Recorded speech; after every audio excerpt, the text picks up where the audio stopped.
Programa controverso e agora diretamente da Superintendência de Vigilância e Saúde do Estado de Goiás e conosco a nossa capitã que está nos protegendo, tanto na capital quanto em todo o estado, Flúvia Amorim. Que prazer estar aqui com você, Flúvia. Prazer é todo meu. Flúvia, vou te falar que você me inspirou esse programa. Eu vi a sua primeira entrevista e me senti muito protegido por você. E eu quero falar isso de câmeras abertas, porque a gente precisa aprender a fazer elogios nesse sentido, num momento como esse. Tá muito difícil? Não está fácil. Não está fácil. E, assim, eu fico lisonjeada com as palavras, né? Eu falo que sempre, eu faço todos os dias, antes de vir trabalhar, eu faço uma oração, né? Eu peço para que Deus me ilumine, para que Deus me direcione, me dê sabedoria para falar, tomar as medidas, né, que devem ser tomadas, para falar as palavras certas na hora certa, né, e principalmente trazer calma para as pessoas que estão trabalhando comigo.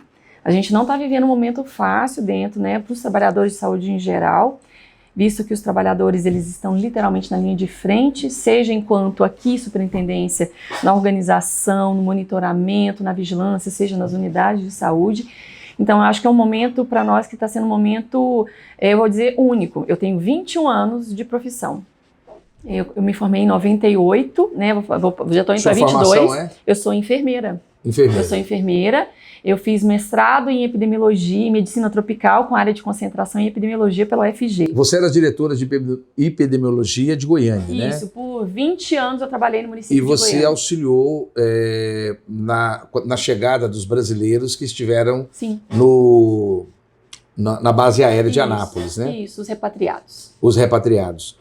A sua indicação para vir assumir a Superintendência de Vigilância e Saúde veio desse trabalho? Na verdade, veio antes disso, por incrível que pareça. Na verdade, eu fui convidada no final do ano passado, quando a gente ainda nem ouvia falar do coronavírus, né? A gente não tinha nem informações sobre isso. Eu fui convidada no final do ano passado, mais especificamente em novembro. Né? Foi quando eu aceitei, e aí eu estava de férias, voltei de férias e já assumi. Eu acredito que Deus coloca as pessoas certas nos lugares certos. E qual é o maior desafio que você está sentindo hoje? É da estrutura do governo ou a resistência das pessoas? Olha, eu falo que em relação à estrutura do governo, a gente tem muitos trabalhadores de saúde que trabalham por amor à profissão, né? Porque gostam e se preocupam com o outro. Eu falo que esse é um perfil diferente de quem trabalha na área da saúde, principalmente no SUS. Tá? Então, eu não vejo esse desafio só por parte dos profissionais. Os profissionais, eles estão se capacitando, eles estão se preparando, a gente tem apoiado isso e a gente vê que eles estão dispostos a ir para a batalha mesmo. Mas a gente tem um outro lado, que é como a população está entendendo essa situação hoje. O profissional de saúde está entendendo, na sua grande maioria, muito bem qual que é a situação real e o que a gente precisa fazer. Mas nem toda a população tem esse mesmo entendimento. Então, os recursos do governador para você e do Estado à sua disposição tá indo bem? Está indo bem. Então, o desafio maior está tendo uma dedicação, está tendo uma devolutiva do corpo funcional, da equipe de servidores, bacana, né? Isso. E a estrutura também de operacionalização, helicópteros se for necessário para sair dos lugares. Isso. Os prefeitos estão te recebendo bem também? Bem, a gente tem... Eu sei que para os prefeitos não está sendo fácil essa situação, porque é algo muito novo para a maioria deles. Já está aí 4 mortes, né? Não, na verdade, a gente não tem nenhum óbito confirmado por Covid-19 em Goiás. Ah, sim. Tá? Ainda não tem confirmado. Muita fake news? Tem muita fake news. É outro grande desafio e outro grande problema que a gente tem enfrentado, as fake news. Saiu, inclusive, agora recente, de Rio Verde. Nós estamos com 3 casos confirmados em Rio Verde. E eles colocaram lá uma falsificação? 23. Exatamente. Com documento falsificado, inclusive. Documento falsificado, inclusive. Então, assim, me preocupa muito a atitude de... Eu sei que isso é uma parcela pequena da população, que a grande maioria, né, tem recebido as orientações, tem seguido, mas a gente tem uma parcela aí que, além de não seguir as orientações, colocando em risco a vida de outros, ainda trabalha contra o que a gente está fazendo, né? Vai contra tudo que a gente está recomendando, que é notícias confiáveis, fontes confiáveis, que não gerem pânico e sim informação correta. A colaboração das entidades privadas em colaboração com o governo do Estado Você está sentindo parcerias boas? Muito boas, né? Alguma de Inclusive, relevância? a gente tem várias, né? Nesse sentido, a gente tem as empresas, né, que estão fazendo, seguindo as recomendações. O governador fez uma reunião com todos representantes, né, do ramo da indústria, do comércio, e eu senti deles um posicionamento muito positivo. A gente, claro, a gente tem que ficar monitorando a situação. Comércio, né? O Baioc fez uma manifestação muito positiva, né? Isso, muito positiva. A gente está trabalhando também com transporte urbano. Como é que a gente vai fazer para evitar que tenha esses aglomerados? Eu sei que ainda não estamos 100%, né? Mas isso precisa acontecer, porque hoje tudo que a gente está fazendo é para evitar aglomerados de pessoas. Algumas empresas que ainda estão trabalhando, eu fiz um levantamento antes de vir aqui para a Suvisa. Gente, Suvisa é a Superintendente de Vigilância e Saúde, da qual a Flúvia Amorim é a superintendente. Antes de vir para cá, eu fiz um levantamento, várias empresas estão mudando os horários dos seus trabalhadores para poderem pegar ônibus mais facilitado, mas me parece que houve uma redução nos ônibus. Nós estamos trabalhando isso junto com os órgãos, né, que são gerenciadores do transporte urbano. Inclusive, ontem eu tive uma fala com um deles, né, para que eles monitorem isso. Na verdade, não adianta a gente fazer toda essa ação para reduzir o público e diminuir também o transporte, e aí a gente ter aglomerado dentro dos ônibus e dentro dos terminais. Porque a ideia agora é realmente os ônibus rodarem com pouca gente. Isso, exatamente. A decisão, assim, todas essas medidas estão sendo tomadas, na verdade, para que a gente não tenha aglomerado de pessoas, seja em centro comercial, seja na rua, seja no transporte urbano, seja nos terminais. Vamos lá, então, entender um pouquinho mais de como é que funciona a ideia da defesa do combate. Coronavírus é o que todo mundo chama, inclusive chama a doença de corona e o vírus de corona. Corona vem de coroa por conta do formato de coroa do vírus. Isso. Mas o nome não é da doença, não é corona, e nem do vírus é corona. Explica pra gente. O vírus foi nominado como SARS-CoV-2. Ou seja, corona é um SARS. Isso. O mesmo que aconteceu em 2002. Exatamente. É a mesma doença de 2002. É a mesma doença, só que um vírus que é da mesma família daquele vírus que causa a doença, porém uma nova, eu vou dizer que é uma nova versão dele. Vamos dizer assim. Então, ele sofreu algumas mudanças, esse vírus. Ele continua sendo da família coronavírus, mas ele não é idêntico ao vírus do SARS de 2002, da SARS de 2002. Ele é um vírus modificado. Ele sofreu uma mutação. Ele tem na sua estrutura genética RNA. Todo vírus que tem o RNA na sua estrutura genética, ele é passível de mutação. Eu sou muito ruim de ácido ribonucleico. Isso, ácido ribonucleico. Exatamente. Tá ótimo. Lembrou da sua aula de biologia? 40 anos atrás. 40 anos atrás. Foi muito bom. Então, todo vírus que tem na sua estrutura RNA, ele é passível de mutação. O influenza é assim, por isso que todos os anos tem vacina e tem que se tomar uma nova vacina porque muda. O influenza mata mais? Hoje, ou já matou mais? Hoje, quando a gente avalia, por exemplo, se eu pego idosos, hoje o SARS-CoV-2, né, que é o novo coronavírus, está matando mais. Hoje. Mas porque nós aprendemos a lidar com a influenza, não? Influenza tem vacina, né? Nós conseguiram fazer vacina. Nós vamos chamar ele de corona porque o nosso público não vai entender se a gente chamar de SARS-CoV-2. Sem problema. Então, o novo coronavírus, nós ainda não temos vacina. Para a influenza, nós já temos. Toda doença que tem vacina, é mais fácil você fazer controle. É muito mais fácil. Então, inclusive, algumas doenças nós conseguimos eliminar e erradicar por causa da vacina. Então o coronavírus, na verdade, é o SARS-CoV-2, não é isso? Isso. Ele é o mesmo daquele SARS de 2002, só que sofreu uma mutação. Isso. E nessa mutação, ele especificamente agride mais as pessoas com fragilidades respiratórias. Por que o idoso? O idoso, ele tem vamos dizer, uma condição que para outras doenças também ele tem uma possibilidade de agravar, né, que tem um caso mais grave. A gente vê isso com influenza, a gente vê isso com dengue, né? Então, pessoa que é idosa e tem dengue também tem uma condição, porque ele já tem outras doenças, a maioria deles já tem doença crônica, uma doença de base. Ou é hipertenso, ou ele tem cardiopatia, ou ele tem diabetes, ou ele tem insuficiência pulmonar por asma ou por DPOC. Então, assim, a condição dele faz com que o sistema imunológico dele seja menor, assim, menos eficaz do que numa pessoa. Flúvia, às vezes eu questiono muito o presidente da República, o Jair Bolsonaro, mas eu noto que às vezes também tem uma má vontade enorme com ele. Foi mais ou menos essa explicação que ele tentou dar na porta do palácio e não foi muito feliz de dar, não é? De que, na verdade, há uma conjuntura de fragilidades físicas que a pessoa idosa sofre e essa conjuntura de fragilidades físicas é que vem a levá-la a óbito. Isso. É isso que o presidente talvez não soube, deve ter sido bem orientado e talvez uma dificuldade de transmitir. Isso. Agora, além disso, a gente não pode subestimar a capacidade desse vírus porque a gente sabe muito pouco sobre ele ainda. Então, eu tenho falado muito isso. Então, todas as falas que eu tenho, né, divulgado é assim, hoje é assim, amanhã pode mudar. Então, à medida que a doença vai acontecendo, estudos vão sendo feitos e a gente vai descobrindo novidades sobre o vírus. Não só sobre a estrutura do vírus, mas sobre a doença que ele causa, as formas de transmissão, quanto tempo ele dura, por exemplo, numa superfície. Então, ainda temos muitas perguntas que não foram respondidas. Então, mesmo essa questão do idoso, hoje é assim. Será que no Brasil vai se comportar da mesma forma? Porque ele é novo, ele é uma mutação, nós estamos diante da mutação. Isso. Nós estamos numa situação semelhante quando estávamos tentando entender o HIV, não é? Isso, semelhante, ou Zika. Zika vírus que é mais recente. É mais recente. Isso. Né? Isso. Eu convivi com ambos. Então, Flúvia, deixa eu pontuar um pouco mais agora. Pois bem, o coronavírus, que é, na verdade, o SARS-CoV-2, ele gera uma doença. Como é o nome dessa doença? Covid-19. A Covid-19. Como é que eu faço a diferenciação? A Covid-19 é uma gripe?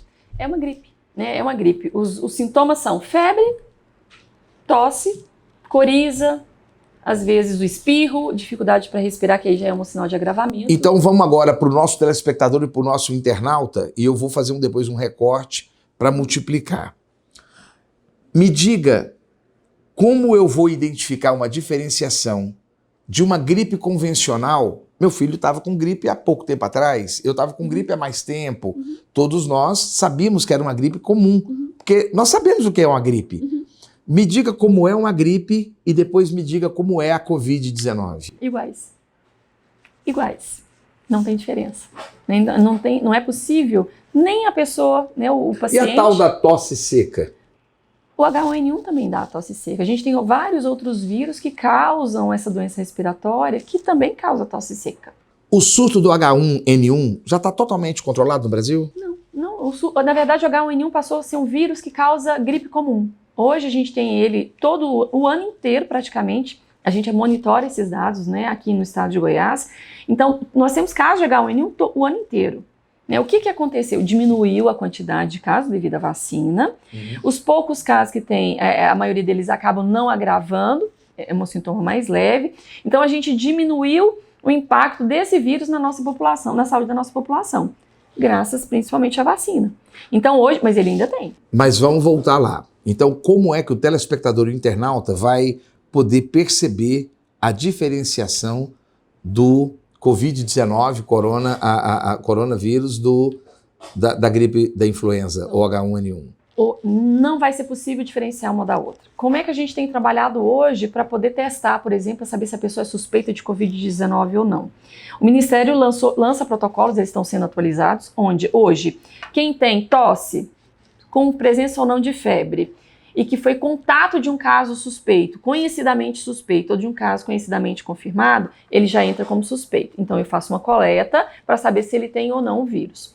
Pessoa que chegou de viagem internacional, qualquer lugar, começou com febre, mesmo sem febre, mas com tosse, coriza, eu vou coletar dela para saber se ela está com o SARS-CoV, que é o novo coronavírus. Então hoje esses são os protocolos, para a gente tentar identificar de onde vieram, quem são essas pessoas, e nesses casos a gente testa. Hoje o Brasil não tem condição de testar 100% da sua população.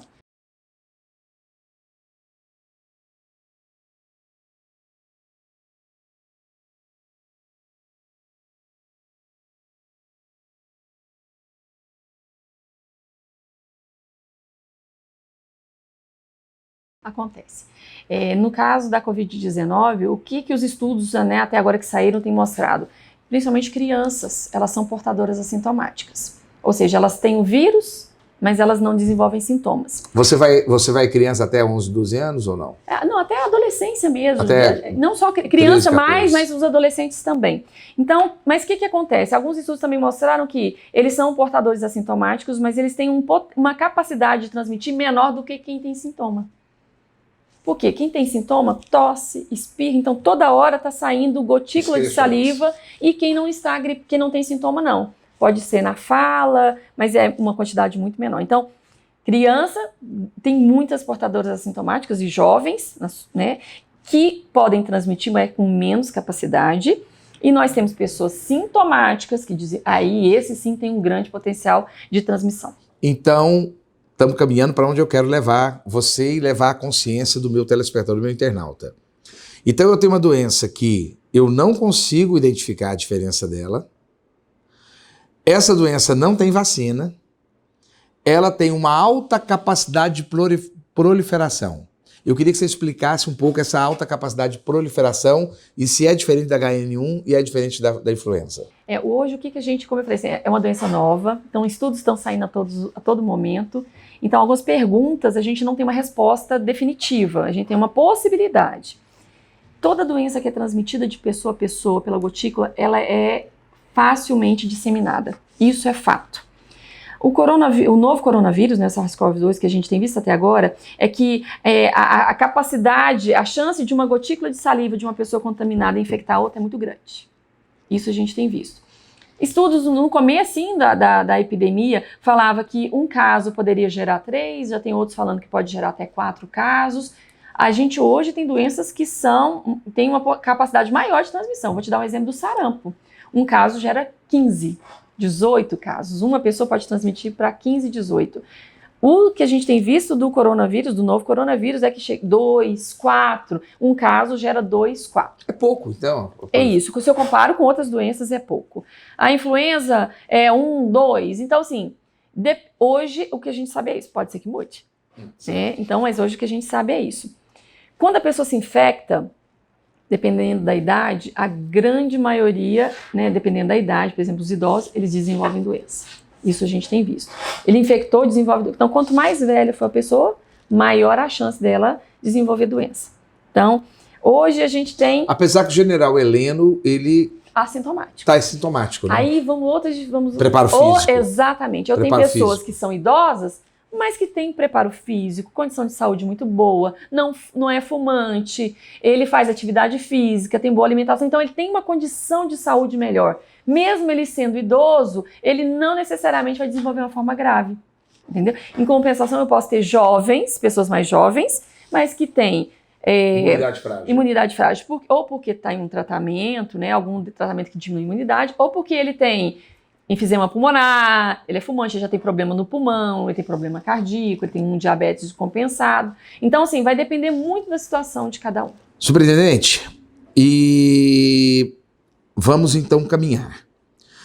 Por que então que tem sido apregoado que o grande problema do coronavírus, eu vou chamá-lo assim porque como as pessoas o conhecem, por que o problema do coronavírus é exatamente essa dispersão? Então não é, ele tem a mesma dispersão, a mesma propensão a se multiplicar de contaminação de que outros vírus têm. Isso, a questão do... O problema é que ele não tem como ser combatido. Ele é uma doença nova, é uma doença que não tem vacina, é uma doença que tem causado uma letalidade alta entre idosos. Então qualquer doença que a gente vê, e também alta morbidade, que é assim, alguns jovens, assim, adultos jovens adoecendo, não ficam graves, não vão a óbito, mas ficam sem trabalhar. Então o impacto econômico é muito grande. Então eu tenho pessoas que não ficam internadas, mas que ficam acamadas, ficam com desconforto, ficam em casa com febre, com mal-estar, com tosse, e que nesse momento a gente tem falado, né, não trabalhe se você estiver com sintomas. Doutora, mas entenda, deixa eu entender um pouco mais. Aonde está a grande diferenciação? Porque nós temos ouvido falar da famosa curva. Uhum. Por que se ele tem... É pelo fato de ser um vírus novo e não ter vacina? E por ele ser transmissível pessoa a pessoa. H1N1 também era transmissível. A gente viveu algo parecido com isso em 2009. É isso que eu quero te dizer. Nós tivemos o H1N1 e não teve essa movimentação toda. Não, mas o H1N1... E não tivemos tanto prejuízo. Ele era um vírus influenza, um vírus mais conhecido, um vírus que já tinha uma outra vacina e que foi fácil desenvolver vacina para ele. Né? Então essa preocupação não era tão grande assim. Hoje a gente vê dessa forma. Na época, eu vivi a epidemia de 2009, eu estava trabalhando já.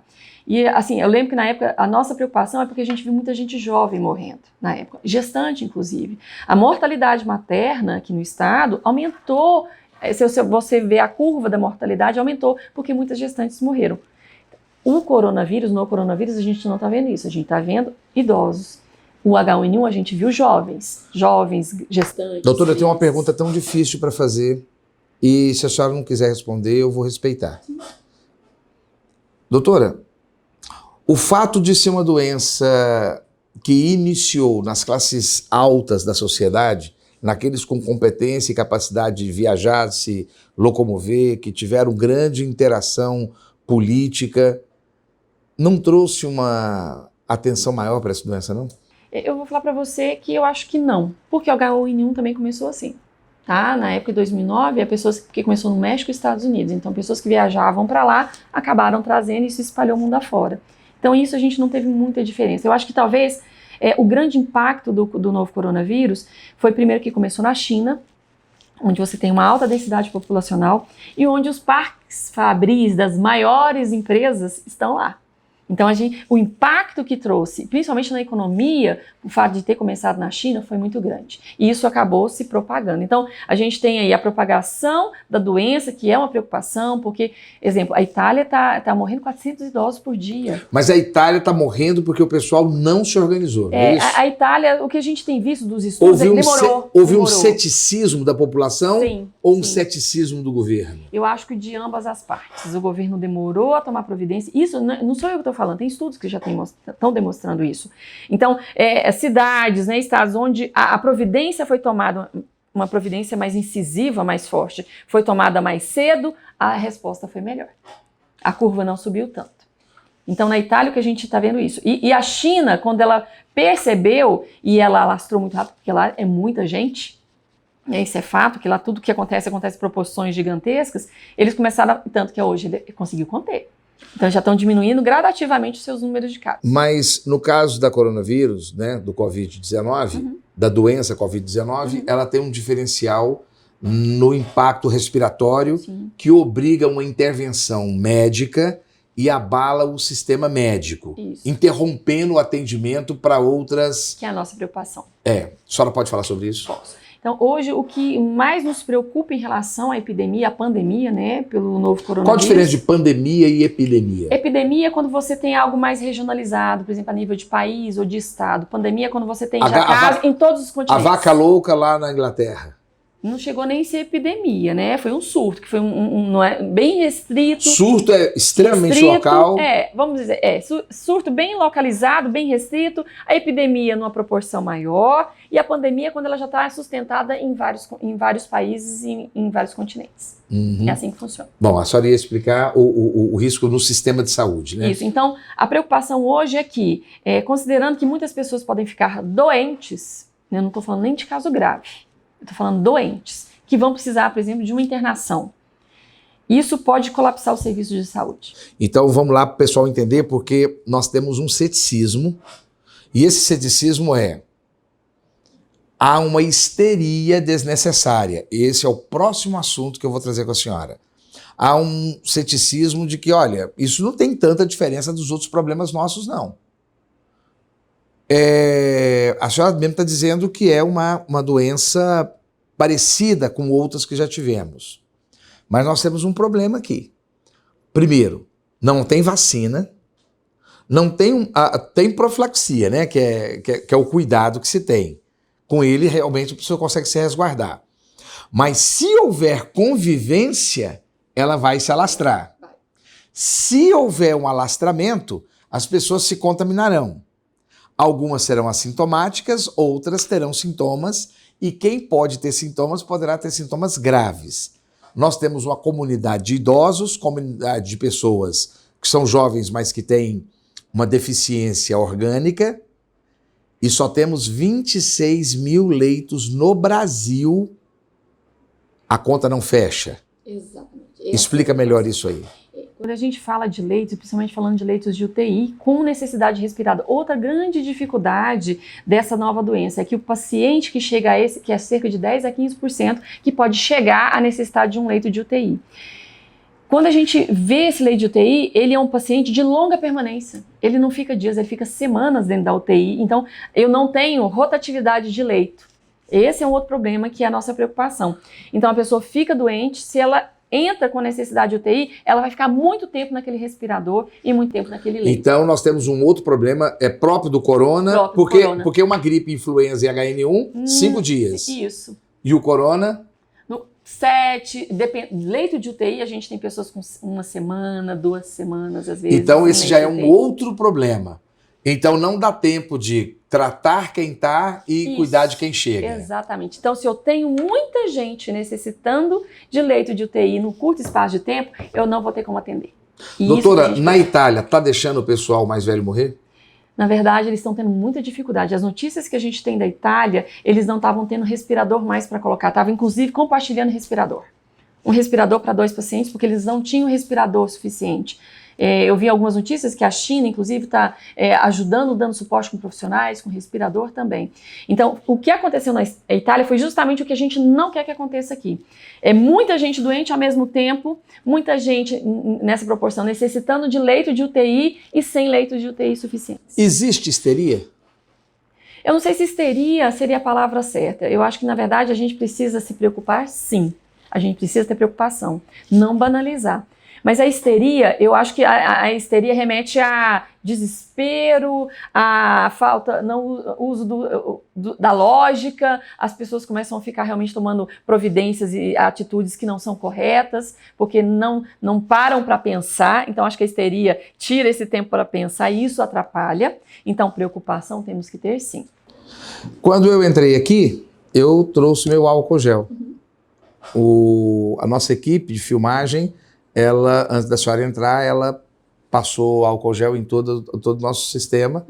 Eu acredito que a senhora deve ter, né, passado álcool gel antes de vir aqui. Quando eu for embora... Inclusive na mesa. Inclusive na mesa, né? Que a gente está conversando sobre ela. Eu estou conversando com a senhora a 1 metro de distância. Ou mais um pouquinho. Nós não nos beijamos, não tocamos nas mãos, né? Então, provavelmente, eu vou embora do mesmo jeito que eu entrei. Sim. Não é? Sim. A senhora sai daqui e vai para sua casa. Não. Não tão cedo. Não. Sim, a senhora sai do ambiente de trabalho. Vou para casa. A senhora não está... Você tem filhos? Tenho. Quantos anos os meninos têm? Um de 13 e um de 19. Os menininhos, né? Eles estão orientados? Todos orientados em casa, inclusive. Estão em casa. Você tem pessoas idosas no seu convívio? Tem minha mãe, minha sogra.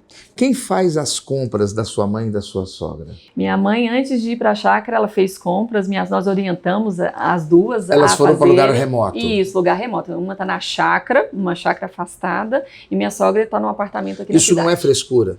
De jeito nenhum. Você está protegendo? Seus filhos vão lá visitar sua mãe? Não. É outra recomendação. Você vai visitar amigos? Não. Como ficam as festinhas de aniversário e as festas de comemoração? Não tem festa. Não tem festa. Mas um colega meu chegou, tem 20 anos que ele está morando fora. Vamos lá recebê-lo no aeroporto? Só depois que passar a quarentena, que a gente fala esse momento de 15 dias sem contato físico. Ou seja, daqui a uns tantos dias vai ter um grande encontro nacional. Se Deus quiser. Doutora Flúvia, precisa separar-se agora? E por quê? O distanciamento social ele tem se mostrado como uma das principais estratégias para diminuir a aceleração da doença. Como que são as contaminações? Antes da gente falar do distanciamento, primeiro, a senhora me disse que são 4 tipos de contaminação, não é isso? Isso. Na verdade, quando a gente avalia, a gente fala da epidemiologia, né, que é o estudo dessa doença, como é que ela acontece, a gente tem casos que são importados, né, onde pessoas vieram de fora, não adquiriram a doença aqui. Eu tenho casos onde a transmissão é local, mas eu consigo identificar qual foi a fonte de infecção, de quem ele pegou a doença. E o terceiro estágio é a transmissão comunitária, que é onde eu já não consigo identificar mesmo. Nós não chegamos nesse ponto ainda. Na comunitária ainda não, mas nós já estamos com transmissão local em alguns municípios. A única maneira que nós temos, eu dei um exemplo hoje lá no meu grupo de trabalho, do acero. Você tem uma mata aqui seca, você tem um fogo chegando, então você faz o acero, né? Quem é goiano aí sabe disso. Ou seja, você faz um recorte. Como que funciona esse recorte na sociedade hoje? Esse isolamento? Grupos familiares nas suas residências sem entrar em contato com outros grupos. Continuo beijando minha mulher? No seu grupo familiar, sim.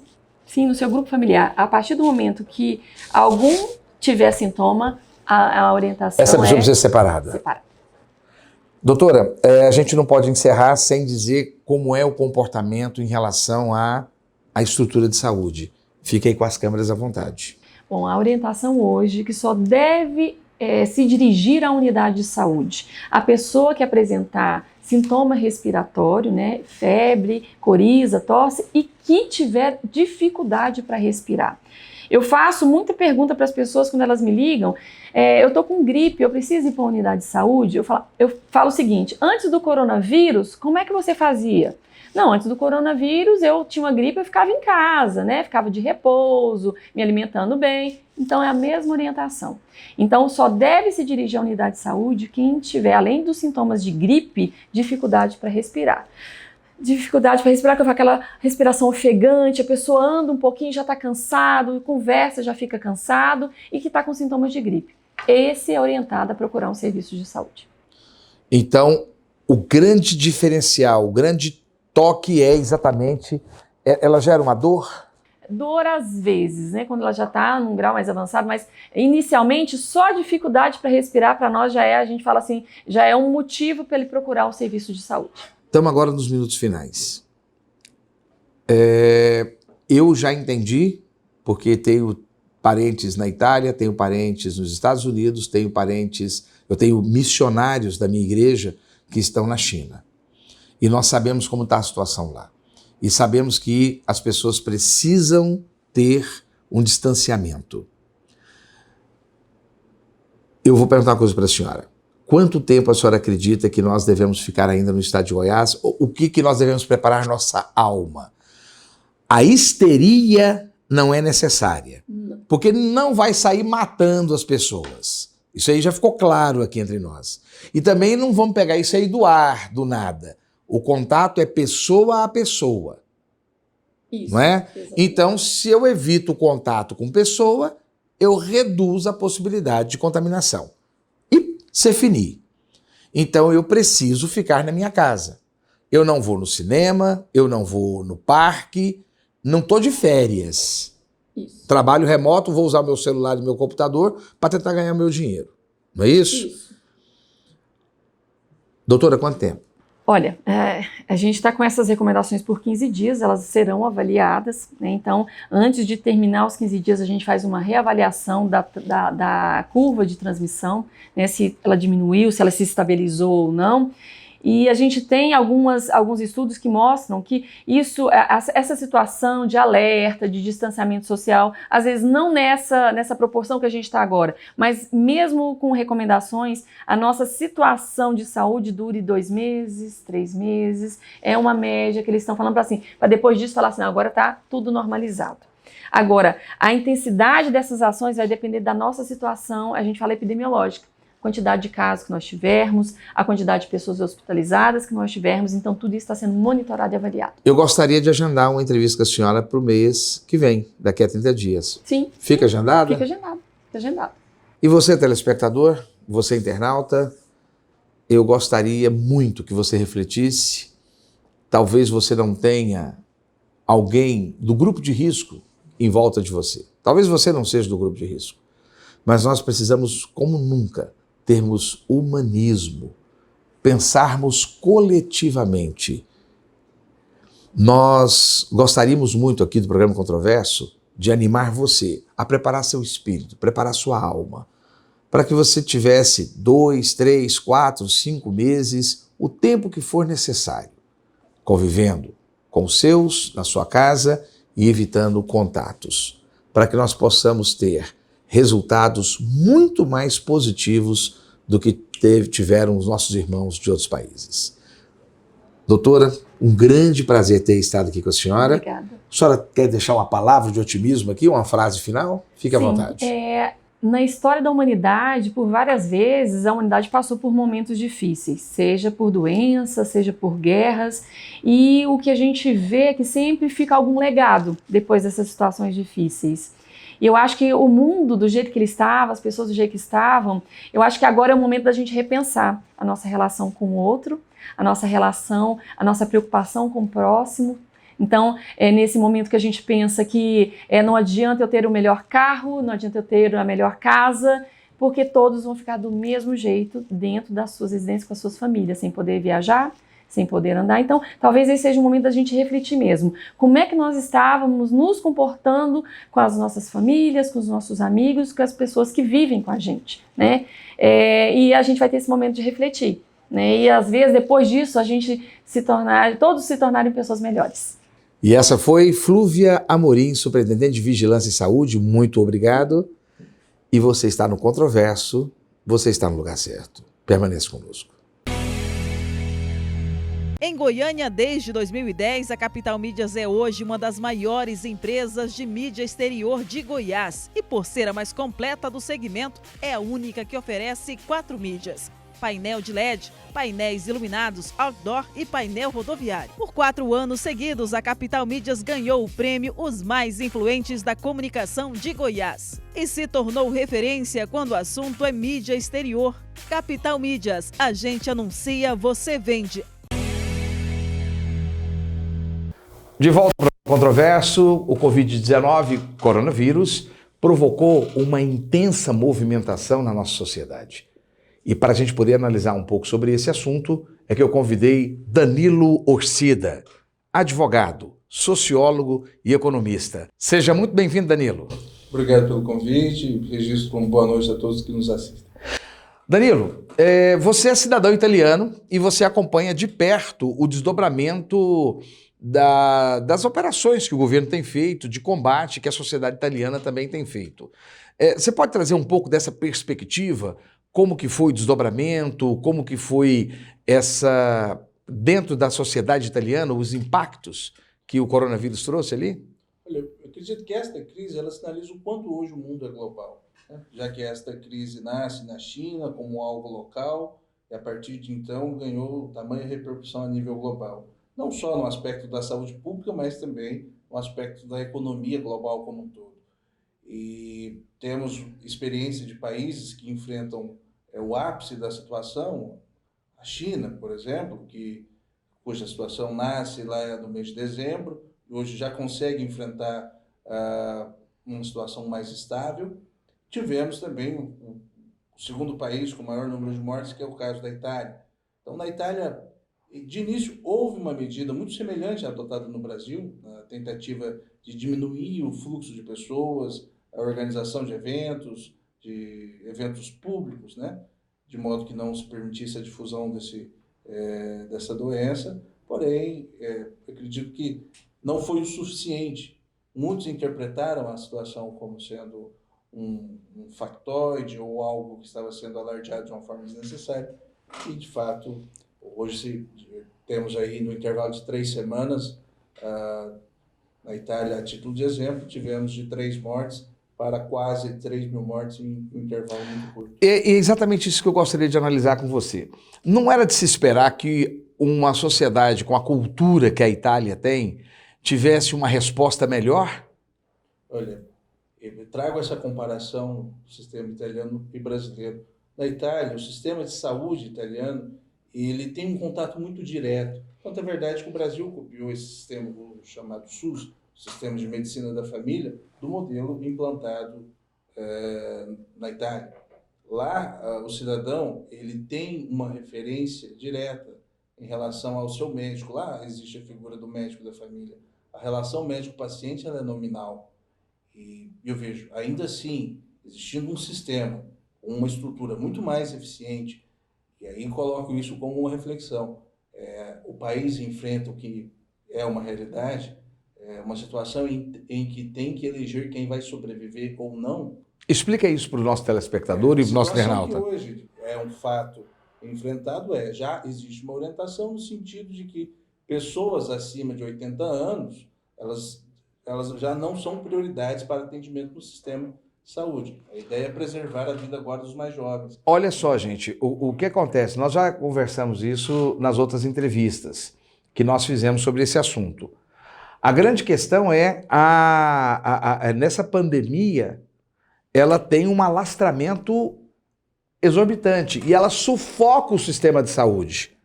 Então, na Itália, eles estão tendo que tomar a seguinte decisão. Essa pessoa vai morrer.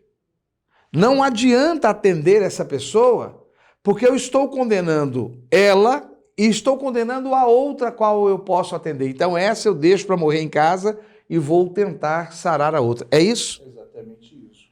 E isso numa velocidade muito rápida. Esse episódio, estamos falando de um primeiro caso diagnosticado há um pouco mais de 3, 4 semanas. No Brasil, nós só temos 26 mil leitos de UTI. Só. Entenda bem. A cidade de Goiânia tem 1 milhão de habitantes. Só a cidade de Goiânia. A Grande Goiânia vai ter aí 1.600.000, 1.700.000. A Grande Goiânia. Então, no Brasil inteiro, só existem 26 mil leitos de UTI. É importante destacar que parte desses leitos ocupados por outras patologias. Existem pessoas, com outras doenças em tratamento utilizando parte desses leitos. Então, pela existência desses leitos, existem outras doenças também que sobrecarregam. A resistência inicial do povo italiano, ela ocorreu por desacreditar nas medidas do governo ou por desacreditar na extensão da doença? Acredito que houve um descrédito, houve desinformação, houve um sentimento de imunidade, já que isso aconteceu na China, e acredito que se perderam o sentimento de que estavam imunes a esta crise. Então hoje já é uma realidade.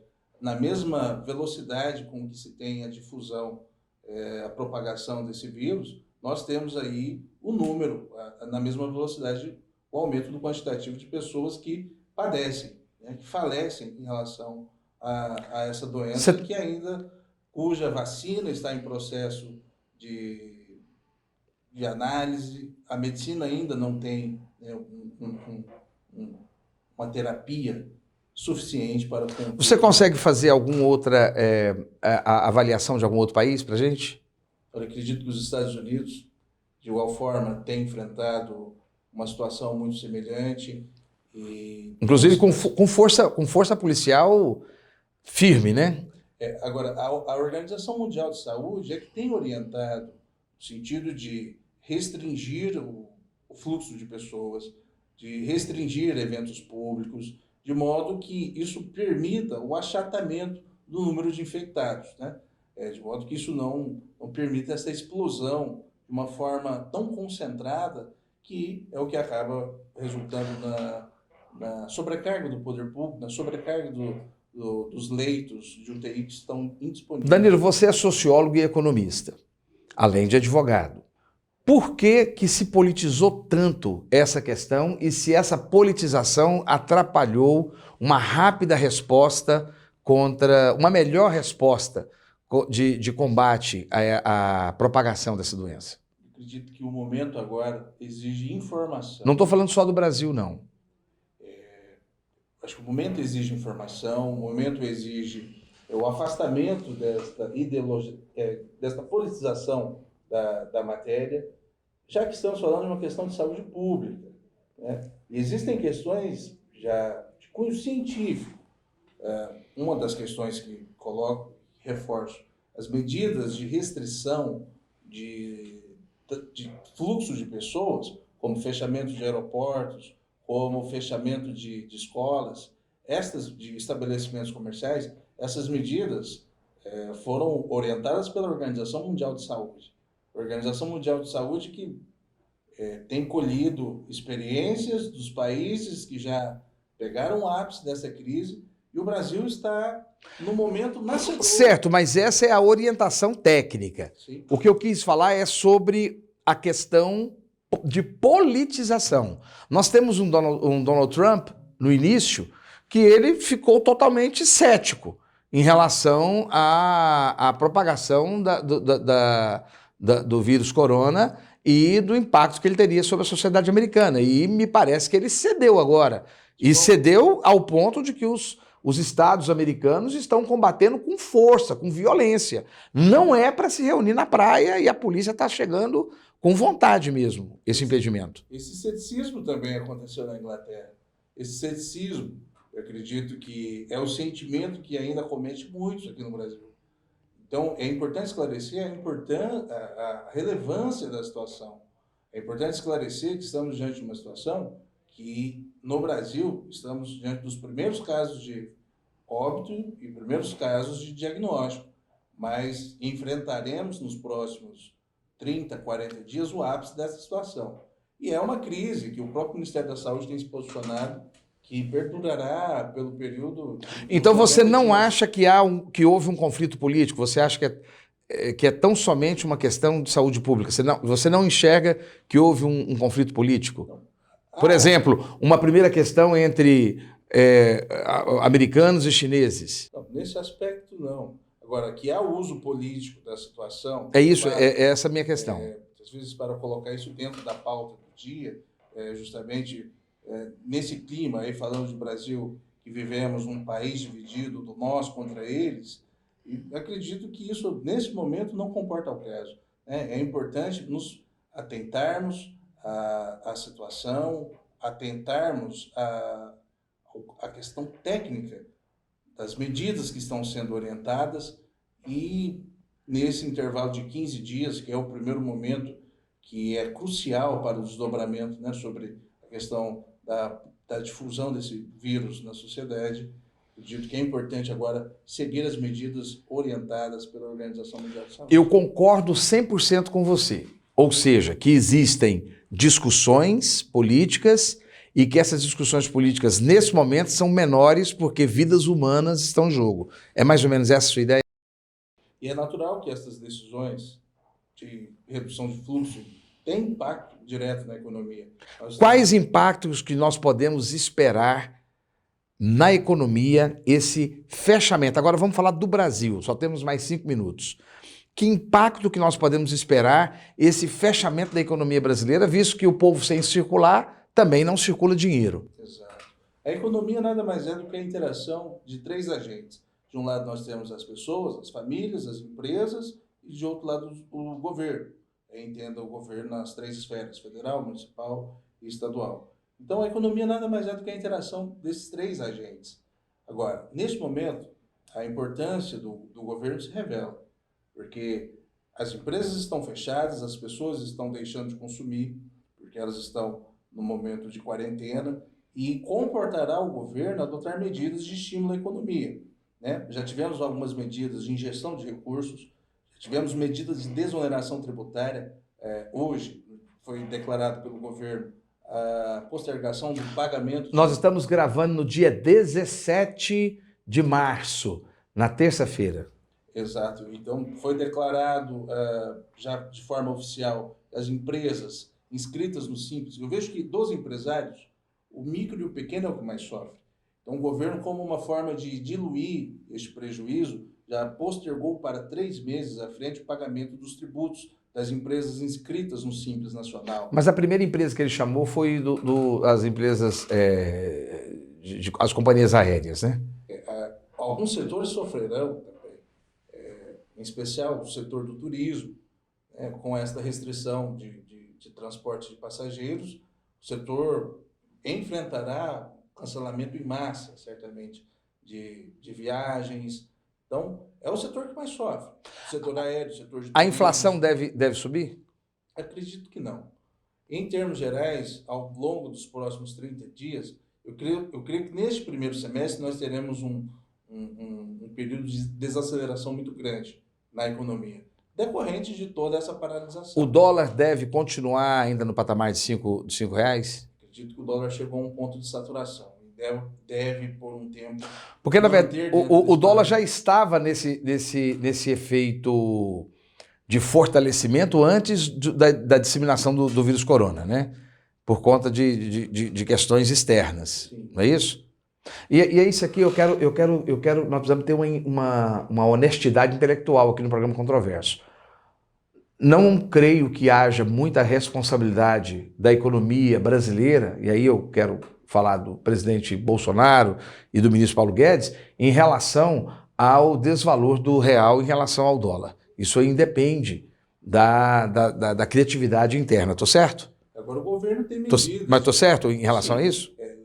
O governo, neste momento, tem algumas medidas de política econômica para tentar frear, né, todo esse processo, como a intervenção através de política cambial. E aí eu vejo, daí agora enxergarmos que ao longo deste ano comportará medidas, exigirá medidas, a situação exigirá medidas que resultem em estímulos à economia. Então algumas medidas já foram anunciadas, como por exemplo, a antecipação do pagamento do 13º aos pensionistas, aos aposentados, que são a população vulnerável. Parece que vai aumentar também a base do Bolsa Família, não é isso? Sim, numa tentativa de atender a população mais carente, população esta que precisará de recursos, né, para aquisição de medicamentos e tratamento, e como forma também de injetar dinheiro na economia. E acredito que ao longo dos próximos dias, algumas outras medidas certamente virão, como medidas de crédito para empresas que estão sendo prejudicadas e algumas medidas direcionadas a alguns setores. Nós tivemos uma reforma trabalhista que começou no governo Temer e que foi ainda mais sofisticada no ano passado, 2019, e uma mudança na Previdência. Com essas mudanças que começaram a acontecer, nós tivemos uma grande migração do trabalho de carteira assinada para o subemprego e para o trabalho informal. Que impacto que você imagina nesse trabalho informal? Olha, acredito que, falando de reformas... Não, em relação a esse surto e a esse período de 3, 4 meses em que a sociedade vai estar reclusa, vai estar em quarentena. Eu acredito que a reforma trabalhista ela trouxe uma nova roupagem dentro dessa relação capital-trabalho. Tivemos aí a precarização de algumas relações, em especial, existe uma expressão que nos direitos se chama de uberização, a uberização da relação trabalhista. Então é natural que, na medida em que você tira esse trabalhador da condição de... Mas o governo reduziu o emprego, dizendo, olha, vamos todo mundo trabalhar, quem tem competência trabalha e vai tirar esse dinheiro da rua. Tudo bem, a população atendeu. Foi vender churrasquinho, foi abrir uma jantinha, foi dirigir Uber, ótimo. Mas sem o povo estar na rua, esse dinheiro não vai circular. Que malha de proteção que tem para esse pessoal? Por exemplo, os empregados da férias coletiva tem que pagar o salário normalmente. O servidor público vai receber salário normalmente. Mas e essa grande massa que foi para a rua? Como é que vai ficar nesse período de quarentena até julho? Porque não é isso? O ápice vai ser aí de maio para... final de abril, começo de maio, né? Como dito, há uma expressão utilizada, inclusive no âmbito jurídico, que é a uberização das relações de trabalho. A uberização da relação de trabalho é justamente esta precarização de alguns direitos. Esse trabalhador que sai da condição de trabalho formal, carteira assinada, é natural que ele perca alguns direitos, assim, auxílios, alguns benefícios assistenciais que são contemplados pela própria relação formal da carteira de trabalho. Agora, esse trabalhador que está na informalidade ou que está numa relação com um vínculo mais precário, certamente ele terá que buscar em um outro caminho uma forma de se socorrer, inclusive em relação ao sistema de atendimento. Mas esse trabalhador, ele certamente não tem muitas vezes um plano de saúde. Esse trabalhador é quem faz uso do sistema. Então houve sim uma fragilização do povo brasileiro diante de uma situação como essa. Nos Estados Unidos eles estão separando $1 trilhão para destinar, vai receber a sociedade norte-americana vai receber na casa dela um pequeno cheque, né? Você vê a possibilidade do Brasil de alguma coisa parecida? Eu vejo que uma série de medidas econômicas serão adotadas, né?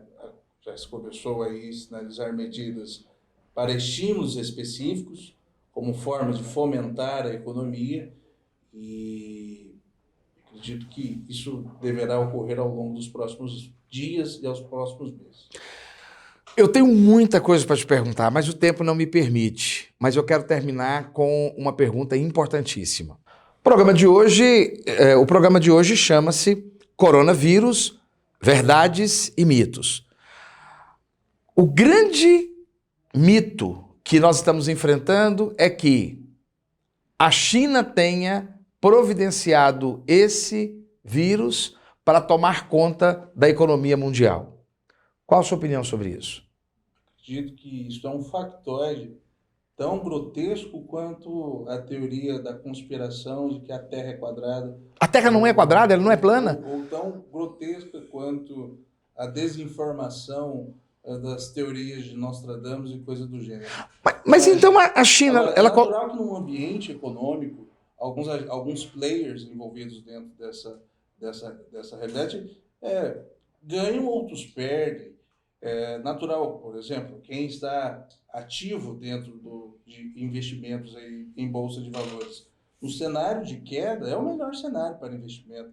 Então, é natural que daqui 1, 2, 3 meses vai colher frutos de um investimento num período de baixa.